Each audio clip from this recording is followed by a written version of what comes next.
Hello hello guys, मैं Ravi sir बिना फार्मूले के उड़ाता हूं सवालों की धज्जियां।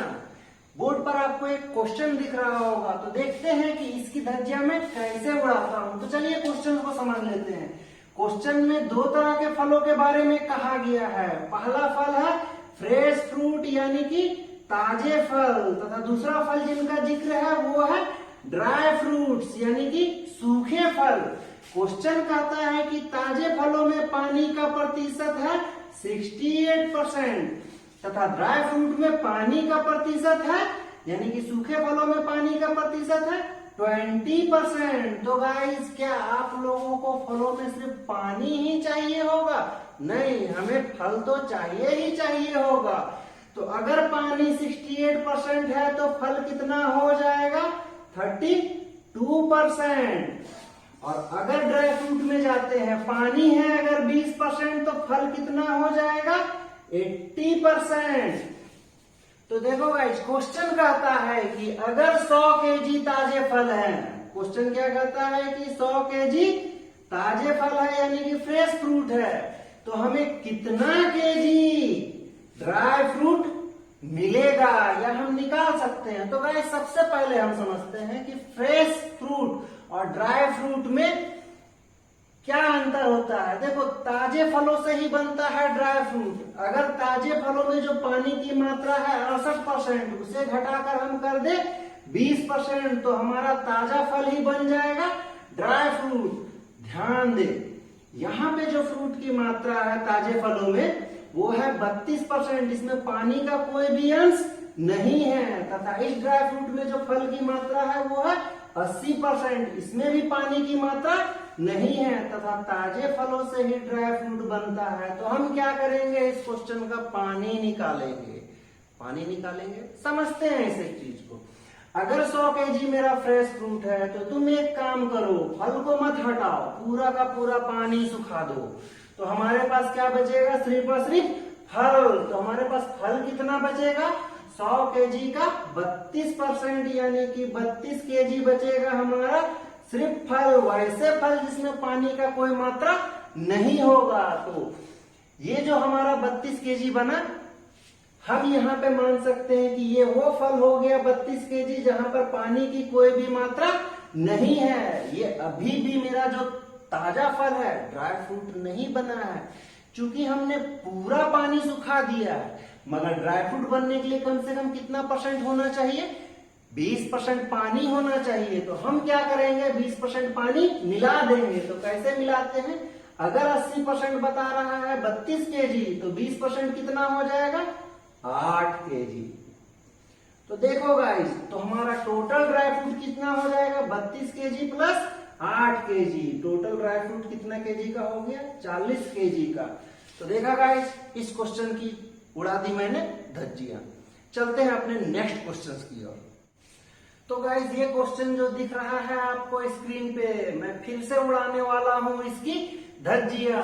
देखते हैं क्वेश्चन में ऐसे कौन कौन से नंबर में एक्सप्रेस होने वाले टर्म है जिसका जिक्र किया है। तो क्वेश्चन ने जिक्र किया है चीनी की कीमत का, कहने का मतलब प्राइस, तथा दूसरा टर्म जो जिक्र किया है उसकी खपत का यानी कि क्वांटिटी, तथा तीसरा चीज का जो जिक्र किया है वो है चीनी पर होने वाला खर्चा यानी कि एक्सपेंडिचर। तो देखो गाइस, हम एक चीज बहुत अच्छे से जानते हैं, प्राइस इंटू क्वांटिटी बराबर होता है एक्सपेंडिचर। अब हम क्वेश्चन को आते हैं सॉल्व करने की ओर। क्वेश्चन ने कहा है कि चीनी की कीमत में हो गई है 30% की वृद्धि। तो क्या आपको पता है कि पहले चीनी की कीमत क्या थी? तो हम मान लेंगे कि पहले चीनी की कीमत थी 30 रुपए पर केजी। वृद्धि होने के बाद चीनी की कीमत कितनी हो जाएगी? तो देखते हैं, 30% की वृद्धि हुई है तो 130%। तो किसका? पुरानी कीमत का। पुरानी कीमत में 30% की हो गई है वृद्धि।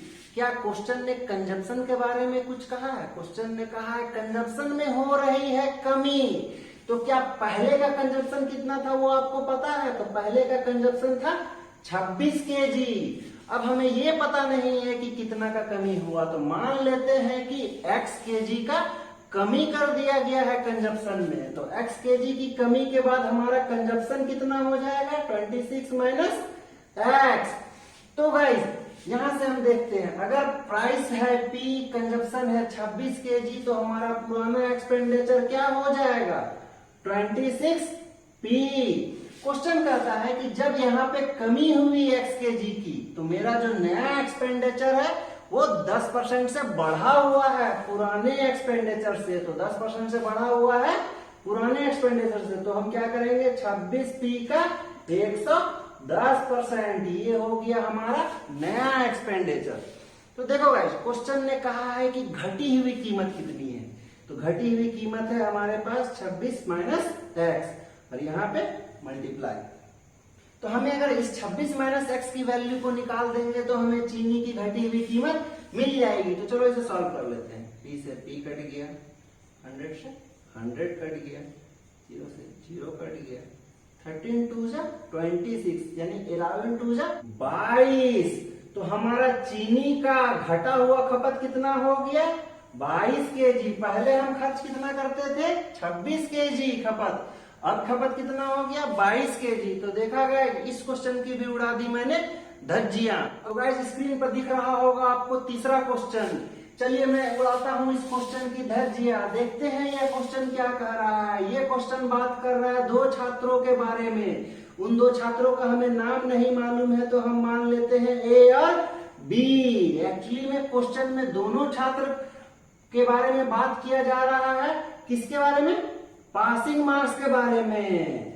तो पहला छात्र कितना प्रतिशत मार्क्स लाता है, पहला छात्र लाता है 23% मार्क। पर अफसोस की बात है वो फेल कर जाता है। तो कितने नंबर से फेल कर जाता है, वो टोटल 36 नंबर से फेल कर जाता है। अगर इसे 36 नंबर मिल गया होता तो वो पास कर गया होता। तथा दूसरा जो विद्यार्थी है वो कितना प्रतिशत मार्क लाता है, वो लाता है 35% मार्क्स। तथा जो पासिंग मार्क्स है, जो हमारा ये पासिंग मार्क्स है, उससे वो कितना ज्यादा लाता है 48 नंबर।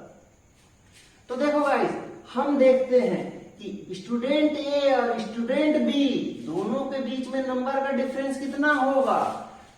यहां से पासिंग मार्क्स 36 नंबर और पासिंग मार्क्स से यहां तक पहुंचने के लिए 48 नंबर। इन दोनों को हम जोड़ देते हैं, 40 30 70 8 6 14, यानी कि दोनों के बीच में नंबर का डिफरेंस है 84 नंबर का। हमने तो देख लिया कि नंबर में डिफरेंस है 84 नंबर का, मगर परसेंटेज में दोनों का कितना का डिफरेंस है। एक ने लाया 35%, दूसरे ने लाया 23%, तो डिफरेंस कितना का हो जाएगा 12% का। तो ये 12% तो किसका, टोटल मार्क्स का, और यही हो जाएगा 84 के बराबर। और क्वेश्चन ने हमें कहा है निकालने के लिए टोटल मार्क्स है कितने, इसे हम सॉल्व कर देंगे। 12 7 84, 7 गुना 100 700। तो पूरे क्वेश्चन का टोटल मार्क है 700। तो देखा गया इस क्वेश्चन की भी उड़ा दी मैंने धज्जियां।